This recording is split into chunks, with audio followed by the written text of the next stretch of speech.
మహారాష్ట్ర రాజకీయాలు మళ్ళీ వేడెక్కాయి. ఇప్పుడు శరద్ పవారు, ఏక్నాథ్ షిండే దాదాపు ఒక అరగంట సేపు మాట్లాడుకున్నారు ఇద్దరు కలిసి. అసలు ఈ సమావేశం ఎక్కడ మొదలైంది? కర్ణాటక, మహారాష్ట్ర యొక్క సరిహద్దు సమస్యలు గత కొన్ని సంవత్సరాలుగా, దశాబ్దాలుగా కొనసాగుతున్నటువంటి ఈ యొక్క సమస్యల గురించి దేవేంద్ర ఫడ్నవీస్ తన యొక్క క్యాబినెట్ని అంతటిని పిలిపించి మాట్లాడారు. వాళ్ళనే కాకుండా ఇతర పార్టీల నేతలను కూడా పిలిచారు. అందులో ఉద్ధవ్ ఠాక్రేకి చెందినటువంటి శివసేన నాయకుడిని ఆయన్ని పిలిచాడు. అలాగే శరద్ పవార్ని, అందరినీ కూడా పిలిచారు ఆయన, పార్టీలందరినీ కూడా. ఎందుకంటే ఇది మన రాష్ట్ర సమస్య, అందరం మాట్లాడుకుందాం, పెద్ద మనుషులు అందరం మాట్లాడుకుందామని జిల్లా కలెక్టర్లందరితో నిన్న మాట్లాడి ఈరోజు ఏమొచ్చేసి క్యాబినెట్తో మాట్లాడారు. ఈ మాటలు అయిపోయిన తర్వాత, అంటే ఈ సమావేశం అయిపోయిన తర్వాత శరద్ పవార్ గారు ఏమొచ్చేసి ఈ సమావేశానికి హాజరయ్యారు.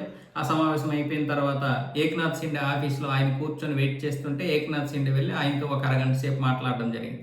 దేని గురించి మాట్లాడుకున్నారో, ఏం మాట్లాడుకున్నారో బయటికి రాలేదు. కానీ ఇప్పుడు శరద్ పవార్ ఎన్డీఏలో భాగస్వామ్యం అవుతున్నాడు, ఎన్డీఏలో చేరబోతున్నాడు అన్న విధంగా వస్తున్నటువంటి వార్తలు అయితే ఇప్పుడు మహారాష్ట్రలో హల్చల్ చేస్తున్నాయి. దీని గురించి యువసేన అంటే ఉద్ధవ్ ఠాక్రేకి చెందినటువంటి పార్టీ వాళ్ళందరూ కూడా దుమ్మెత్తిపోస్తున్నారు. కానీ వాస్తవంగా చెప్పాలి అంటే అన్ని పార్టీల వాళ్ళకి పిలుపునిచ్చారు, రాష్ట్రం గురించి మాట్లాడుకుందాం, ఇది ఒక పార్టీకి చెందింది కాదు కదా అని చెప్పి. కొంతమంది రాలేదు, కొంతమంది వచ్చారు. అందులో శరద్ పవార్ గారు వచ్చారు, మాట్లాడుకున్నారు. ఏం మాట్లాడారో తెలియదు. అయితే ఎన్డీఏలోకి రాబోతున్నట్లుగా చాలా వరకు ఇది వస్తుంది. ఇక్కడ విషయం ఏంటంటే మహారాష్ట్రలో అవతల ప్రతిపక్షాన్ని బలహీనం చేయడానికి చాలా వరకు తీవ్ర ప్రయత్నాలు అయితే జరుగుతున్నాయి. ఎందుకంటే అలాంటి వాళ్ళు బలంగా ఉండకూడదు, వాస్తవమే అది. అంతే తప్ప శరద్ పవార్ గారు ఇక్కడికి వచ్చినంత మాత్రాన ఉపయోగం అయితే ఏమి ఉండకపోవచ్చు. ఎందుకంటే అజిత్ పవార్ గారు వచ్చారు, అజిత్ పవార్ వల్ల చాలా వరకు మంచిగానే జరిగింది. కానీ శరద్ పవార్ అంతా కూడా ఈ కాంగ్రెస్ సిద్ధాంతాలతో ఉంటాడు. అజిత్ పవార్ కూడా చాలా వరకు కాంగ్రెస్ సిద్ధాంతాలతోటే ఉన్నాడు. అది ఏంటంటే ఇక్కడ గెలుపొందాలి, రాష్ట్రాన్ని కాపాడాలి, అవతల ప్రతిపక్షం బలంగా ఉండకూడదు అనే ఉద్దేశమే తప్ప వీళ్ళ వల్ల అయితే పార్టీలోకి వచ్చినంత మాత్రాన ఉపయోగం ఏమీ ఉండదు. ఆ సిద్ధాంతాలతోటే ఉంటారు. కాకపోతే ఇప్పుడు బీజేపీ అక్కడ బలంగా ఉంది. ఇటు ఏక్నాథ్ షిండే యొక్క ఇది కూడా సిద్ధాంతాలు కూడా బీజేపీకి అనుకూలంగా ఉంటాయి కాబట్టి ఒక విధంగా వీళ్ళు మాట్లాడడానికి, అంటే వీళ్ళ సిద్ధాంతాలు రుద్దడానికి అవకాశం ఉండదు. అంతేగాని వీళ్ళ సిద్ధాంతాలు మార్చుకోలేరు.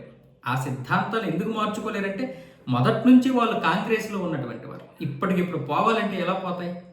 కాకపోతే ఏంటి, వాళ్ళకి రాజకీయ పదవులు కావాలి, వీళ్ళకి ప్రతిపక్షం బలహీనంగా ఉండాలి. మనకి మహారాష్ట్ర అనే రాష్ట్రం మీద ప్రతి రాష్ట్రం కాపాడుకోవాలి, దేశాన్ని కాపాడుకోవాలి.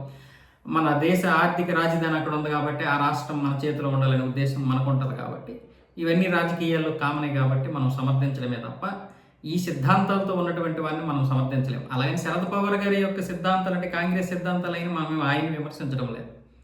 ఎందుకంటే ఆ పార్టీ సిద్ధాంతాలను విమర్శిస్తున్నాం తప్ప ఒక రాజకీయాలు నడుపుతున్నప్పుడు ఇవన్నీ కామనే. కానీ ఆ సిద్ధాంతాలు దేశానికి మంచిది కాదు. కాబట్టి వీళ్ళు బలహీనం చేయాలి, అవతల ప్రతిపక్షాలను బలహీనం చేయడానికి ఇప్పటి నుంచే మళ్ళీ పావులు కదుపుతున్నారు. ఇప్పుడు ఈయన ఎన్డీఏలోకి వచ్చేస్తే ఖచ్చితంగా అటు ఉద్ధవ్ ఠాక్రే, శివసేన, అలాగే ఇటువైపు కాంగ్రెస్ వీళ్ళందరూ బలహీన పడతారు. అందులో ఎటువంటి సందేహము లేదు.